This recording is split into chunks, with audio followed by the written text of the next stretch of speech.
அன்பார்ந்த கன்னிராசி அன்பர்களுக்கு பிப்ரவரி மாதம் எப்படி இருக்குன்னு பார்க்கலாம்.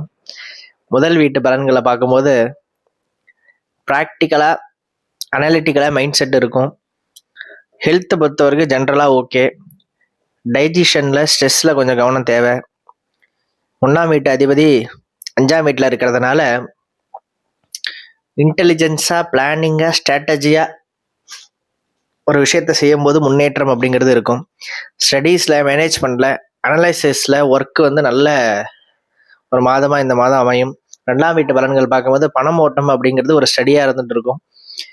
என்ன 2ஆம் வீட்டு அதிபதி 5ஆம் வீட்டில் இருக்கிறதுனால கிரியேட்டிவாக எஜுகேஷன் மூலயமா பண வரவு அப்படிங்கிறது ஏற்படும். குழந்தைகள் மூலயமா ஒரு நல்ல ஒரு பணவரவு அப்படிங்கிறது ஏற்படுறதுக்குண்டான வாய்ப்புகள் இருக்கு.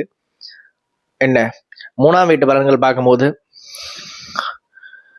ஒரு அமைதி அப்படிங்கிறது ஒரு ஒர்க்கில் இருக்கும், இல்லை நீங்கள் போடுற எஃபர்ட்டில் இருக்கும். 3ஆம் வீட்டு அதிபதி 5ஆம் வீட்டில் இருக்கிறதுனால அறிவு ப்ளஸ் தைரியம் இது ரெண்டுத்தையும் சேர்க்கும் பொழுது ஒரு விஷயமானது சக்ஸஸ்ஃபுல்லாக மாறும். இந்த மாதத்தை பொறுத்த வரைக்கும் ஷார்ட் டேர்ம் ப்ராஜெக்டில் ஒரு சக்ஸஸ் அப்படிங்கிறது ஏற்படும். 4ஆம் வீட்டு பலன்கள் பார்க்கும்போது 4ஆம் வீட்டு அதிபதி 10ஆம் வீட்டில் இருக்கிறதுனால கெரியர் காரணமாக ஒரு வீட்டில் ஒரு நல்ல ஒரு முன்னேற்றம் அப்படிங்கிறது இருக்கும். சொத்து ஏதாவது வாங்குறதா இருந்தால் கெரியர் மூலயமா கிடைக்கிறதுக்குண்டான வாய்ப்புகள் இருக்குது. ரீலொகேஷனுக்கு யோசிப்பீங்க.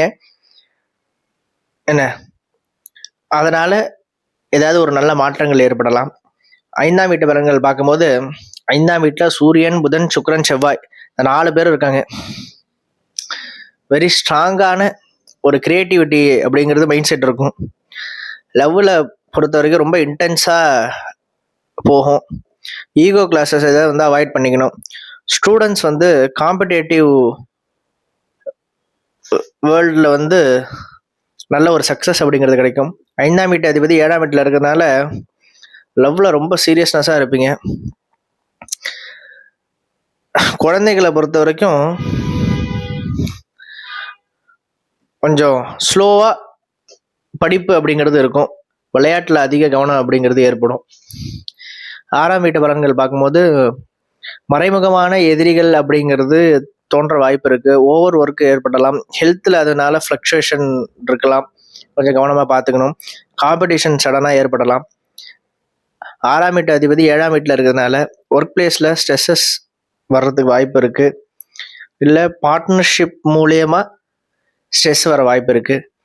பொறுமையும் டிப்ளமஸியும் ரொம்ப தேவை. 7ஆம் வீட்டு பலன்கள் பார்க்கும்போது ரெஸ்பான்சிபிலிட்டி ஹெவியாக இருக்கும். ரிலேஷன்ஷிப்பில் என்ன எமோஷ்னலாக டிஸ்டன்ஸாக ரொம்ப ஃபீல் பண்ணுவீங்க. 7ஆம் வீட்டு அதிபதி 10ஆம் வீட்டில் இருக்கனால ஸ்பௌஸோட கெரியரில் ஃபோக்கஸ்டுங்கிறது ரொம்ப அதிகமாக ஏற்படும். மேரேஜுக்கு சப்போர்ட் அப்படிங்கிறது ரொம்ப நல்ல சப்போர்ட் ஏற்படுறதுக்கு வாய்ப்பு இருக்குது. 8ஆம் வீட்டு பலன்கள் பார்க்கும்போது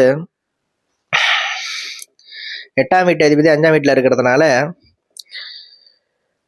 சில்ட்ரனுக்கு ஃப்யூச்சருக்கு உண்டான பிளான்கள் ஏதாவது இருந்துச்சு அப்படின்னா அது செய்யலாம்.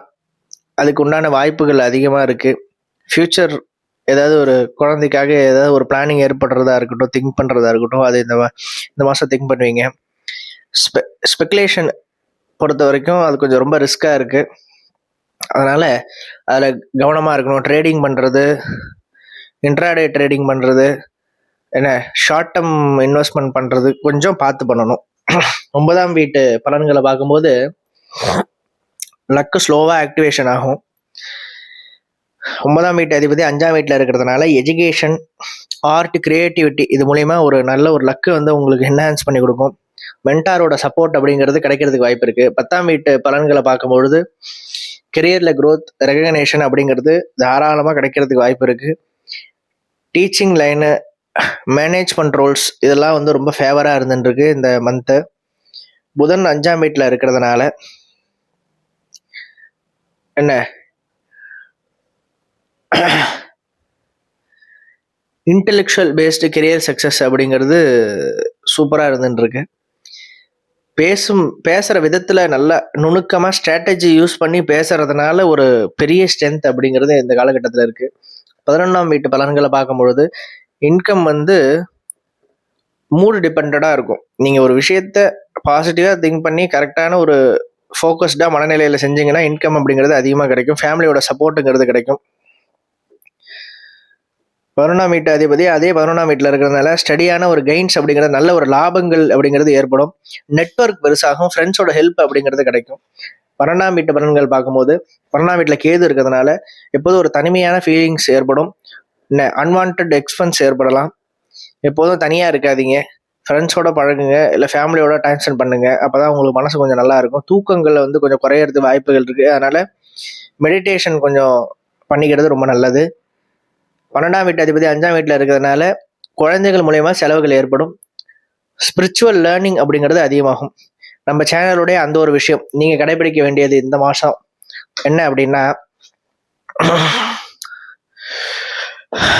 பேசும்பொழுது நுணுக்கமான ஒரு பேச்சுக்களை பேசுறதுக்கு முன்னாடி அதில் ஒரு ஸ்ட்ராட்டஜி யூஸ் பண்ணி கம்யூனிகேஷன் பண்ணீங்க அப்படின்னா நீங்கள் என்ன நினைக்கிறீங்களோ இந்த மந்த் வந்து உங்கள் வசப்படும். அதனால் கம்யூனிகேஷனில் ஒரு ஸ்ட்ராட்டஜி யூஸ் பண்ணி பேசுங்க. அதுதான் இந்த மந்த் உங்களுக்கு உண்டானது. கமெண்ட் பண்ணுங்கள். பிடிச்சிருந்ததுன்னா சப்ஸ்கிரைப் பண்ணுங்கள். நன்றி.